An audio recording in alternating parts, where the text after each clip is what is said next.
we could fly. Welcome to this new season of Have a Cup of Johnny podcast. In this season, we are embarking on an exciting journey, one of shameless learning. We're tossing out the fear of judgment and embracing curiosity with open arms. Whether it's exploring new ideas, tackling challenging topics, or learning from our missteps, we're doing it all without shame or inhibition. Can't wait for y'all to listen to this.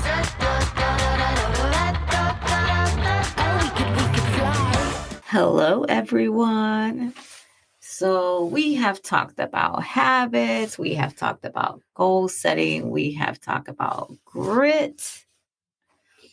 And now for our last episode in January, where we are discussing all these productivity tips to transform our lives, we are going to talk about the last two books that I have been mentioning throughout these episodes, but haven't really talked about with you all.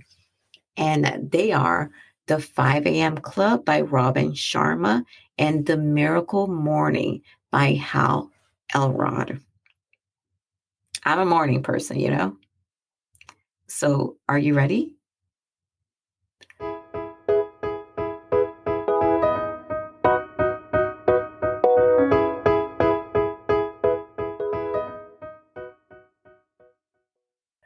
Let's begin. I listened to The Miracle Morning while I was driving from El Paso to Kentucky. And I found it to be very similar to the 5 a.m. Club. I literally looked at my phone and I was like, is this the 5 a.m. Club? Did I just started listening to the 5 a.m. Club? You know, did I click the wrong book by mistake? And I found that I did not. Nevertheless, these two books, they tackle the same theme, which is how can one exploit their mornings to set up their day and to really set up their lives. And this for me goes back to habit forming. What these two authors are challenging their readers with is to build this schedule, these habits that you tackle first thing in the morning, every morning, so that way you can accomplish the big things in life. So both books discuss the transformative power of morning routines to improve our personal and professional success. And some of the key takeaways that both of them have is that they advocate for waking up early, specifically 5 a.m. So like you heard me saying, usually on vacation, I do wake up at 5 a.m. Without an alarm. But when I am at work, after I'm done with vacation, my wake up time is 4 a.m. And I have to ease myself into that one.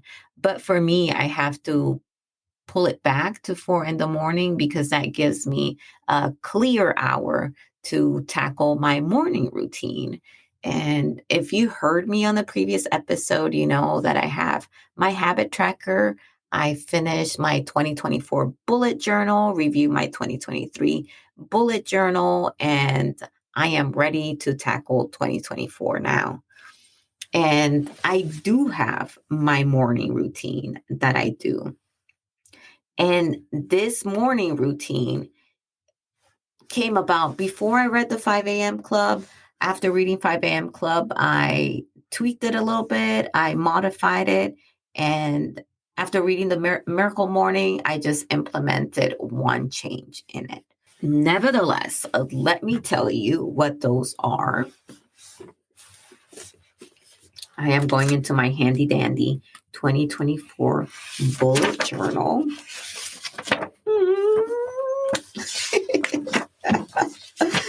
All right. So my habit tracker, I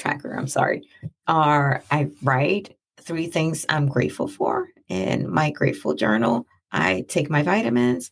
I have a fitness session not tied to my unit. I drink 8 cups of water. I meditate. I do 10 minutes of growth, and I do 20 minutes of writing or writing related things such as editing. That is my routine, people. And I started doing this from modifying the bad habit that I have, from picking up my phone first thing in the morning and looking at social media. Now I pick up my phone and go into my Clearful journal to write the 3 things I'm grateful for. That leads into guided meditation. That leads to learning a little bit from Noom on the psychology of eating. And with everything that I read, I put it against my life to see how I can modify it so that way it works for me and it makes my life better, not worse. Because at the end of the day, as human beings, we don't want to do things that makes us feel like crap. We want to do things that are easy to do and makes our lives better. So that's why I modify a lot of the things, every single thing, when it comes to self-help that I read, tailor it to my life and my wants.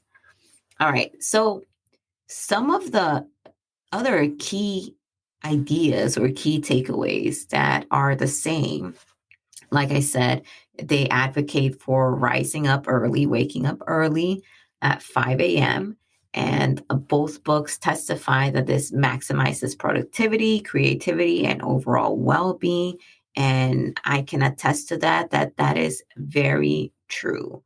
I ultimately feel at odds when I miss some part of my morning routine or don't do it. I feel kind of like unbalanced because the habits that I've cultivated, my morning routine that I've cultivated, everything is in there. Everything found its way, fought to be in that list because every single one of those things aids in my well-being. That's exactly why they're there. If they didn't make my well-being or made my well-being better, they wouldn't be in there.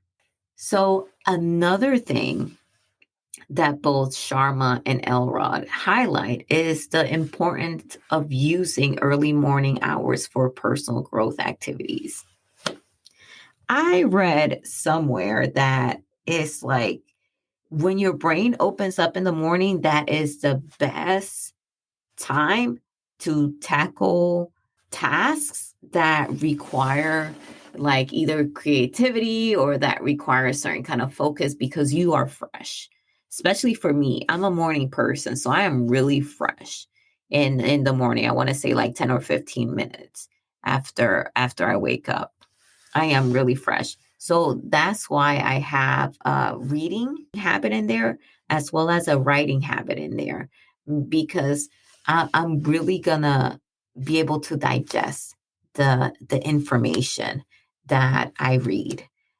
It really is gonna stick with me. I'm gonna be able to think about throughout the day and potentially implement some of the things that I learned there.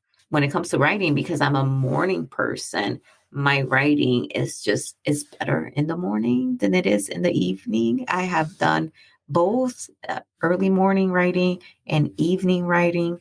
And I have found that early morning, I am, because I'm in that kind of like just woke up, still kind of my body is still kind of rising, that I find myself able to get into flow a whole lot faster in the mornings than in the evening. In the evening, I find my mind to be cluttered with a lot of work related stuff and worries that it is really hard to get into the book. But if time is a constraint, I'm going to write regardless because that is my focus. That is my goal for this year, which is to publish The Devil That Haunts Me. Therefore, writing needs to be consistent so that way I can achieve that goal. Another thing that both of these books have is that they have this holistic approach to improvement. They both encompass physical, mental, emotional, and spiritual well-being. So they target the whole person in the routines that they advocate for. All of this, according to these books, sets a positive tone for the rest of the day. They also both have, remember, savers. They also both have like this structure frameworks to go off of, like these cute little acronyms or things to kind of like remember. So on the 5 a.m. club, the author has 20, which is 20 minutes of exercise, 20 minutes of planning and reflection, and 20 minutes of learning or reading. You see 20. So you remember that, and that gives you an hour. And Elrod, on the other hand, he has what he calls savers. My husband, I found this really funny when he was talking about that. So the S is for silence, intentional silence. A is affirmations. V is visualization. E is exercise. R is reading. And S is for scribing. He said something that made us chuckle while we was listening to it. And that is like, I had to use scribing because if I would have put W for writing, that acronym wouldn't have worked. And my husband and I just started laughing because the author, Elrod, was talking about how he wanted to come up with something that will help the readers remember this routine. And he just wasn't coming up with anything. And he said that he approached his wife, and his wife was like, well, turn it into an acronym. Go into the thesaurus and see what synonyms are there. So that way you can make it into an acronym. And that's how he came up with scribing. But it is writing, which both mean the same thing. Right. So as you can see, both of these books have these structure frameworks that helps the reader know the routine or know how to implement the routine. They both have transformational stories and practical advice. When you read Elrod's story, he went through a lot. He went through a lot before he adopted the savers method that he talks about in his book, The Miracle Morning.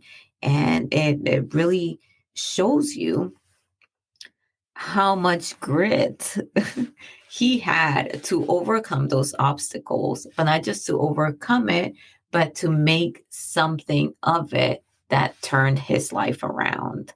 Pretty good stuff there. The books also target like a wide audience. They're not niche in their audience targeting. They're more like, you can do this if you want to improve your life.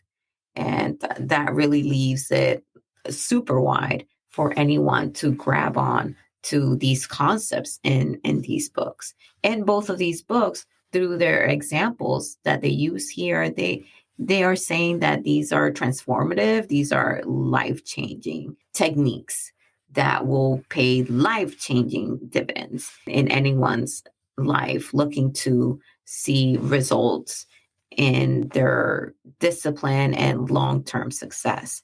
So those are the things that these two books have in common. And like I said, I had a morning routine because one, I've been a morning person since I was very little.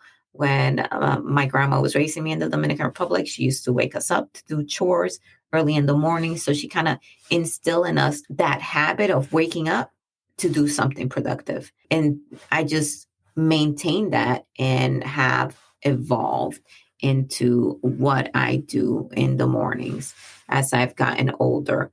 And at the end of the day, like I said, the habits that I have in there, they cultivate, they nourish my goals, which is to publish books and to have a great well-being, mind, body, and soul. So they all contribute to that. Now, these books are not totally the same either. So just because you've read one doesn't necessarily mean you don't have to read the other one. I read both. So I found a few differences in there. I found that the 5 a.m. club is a little bit more philosophical, but I do like their storytelling mode that they use to convey the message. I'm a writer, so I love it when somebody, even in nonfiction, they implement the storytelling mode to teach someone something. I find it easily digestible and highly entertaining. So I do like that about the 5 a.m. club. The Miracle Morning, though, it's different because it doesn't use that tone, that mode of teaching. They're more straightforward and practical. So I would say if you're more like a how-to practical person, do this, do that, then you may lean more towards the Miracle Morning because that's the tone used in this book. They also have different frameworks, right? So one uses 2020 and the other one uses savers.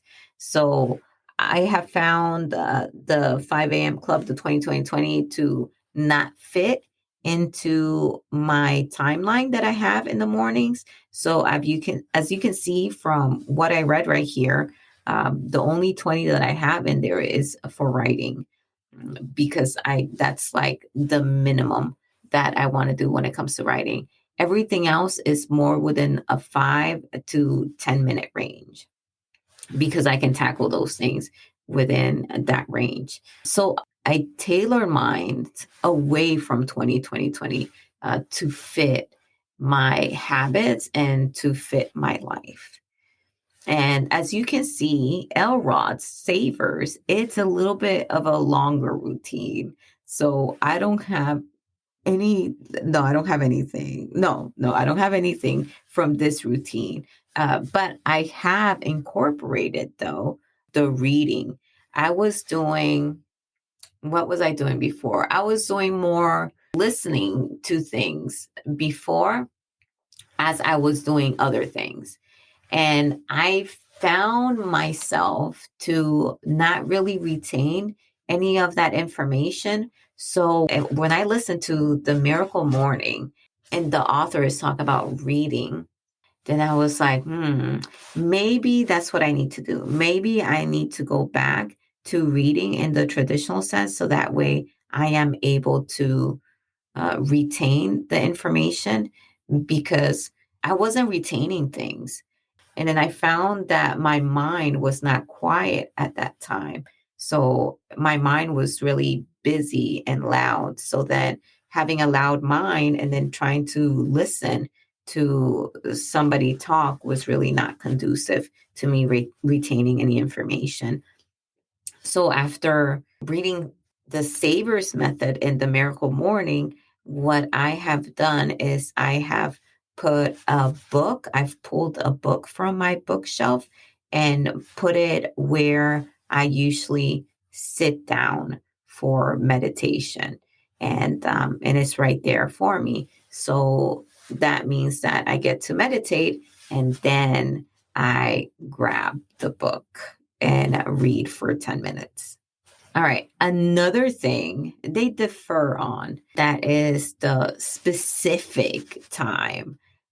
I don't follow either one of the times. The 5 a.m. club is very specific about 5 a.m. being the magical time. As you have heard me say, I'm more of a 4 a.m. magical time person. The miracle morning is more of a flexible timeline. It just has to be in the morning whenever you get up. And the author talks about his routine, the length of it, and how he really divides it into these time boxes throughout the morning. And he talks about how clients as well do the same thing, that they either divide it throughout the day, depending on their schedule and their lives, or they crunch it all in the morning. It all really is very flexible according to what the author is saying. And it truly is.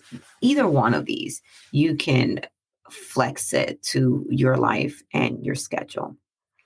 Another thing that they differ on is that The 5 a.m. club places a significant emphasis on leadership and elite performance.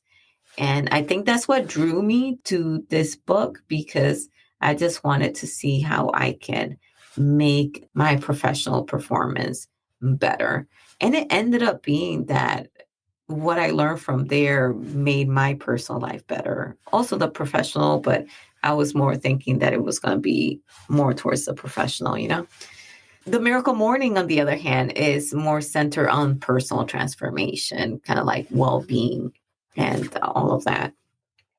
And then, of course, the last thing that they differ on, like I discussed before, is the style, the tone of these books. So the 5 a.m. Club is more of a narrative style. I will put this one more in the creative nonfiction category, while the Miracle Morning is more of a self-help nonfiction tone. So depending on what you like, read whatever book leans towards your preference.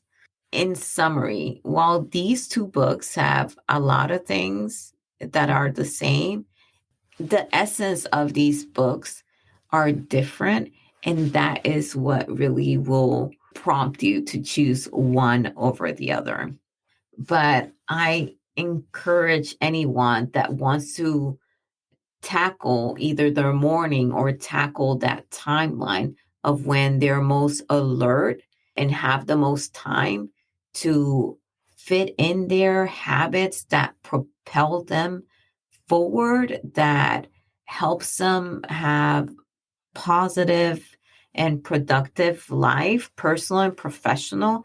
I will say that they can read either one of these books, really, either one of these books. I think the only thing that really will change your mind to read one over the other will be the tone, which, like I said, the 5 a.m. is more narrative. The other one, the Miracle Morning, is more how to practical kind of book. So I will think that will be the only thing that will sway a person, towards one as opposed to the other.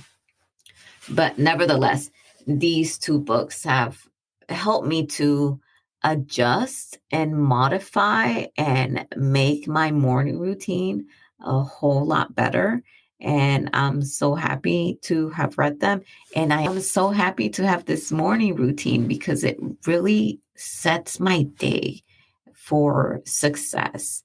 And thinking back of the time where I didn't have a specific morning routine and how chaotic it was, I'm like, oh, I wish I would have had something then, but better late than never, right? All right, folks, we have found ourselves at the end of this episode. It is the end of January. I hope that you have learned something from either this episode or any of the other episodes. Please take what you learned to make your life better. Take what you learned to make it work for you, not against you. And I hope to see you next Wednesday. Okay, bye. Oh, we could fly. Thank you so much for listening. I want to hear from you. Leave me a comment, do a rating if you can on the podcast, share it with somebody you love, but most importantly, come back. See you next time. Bye.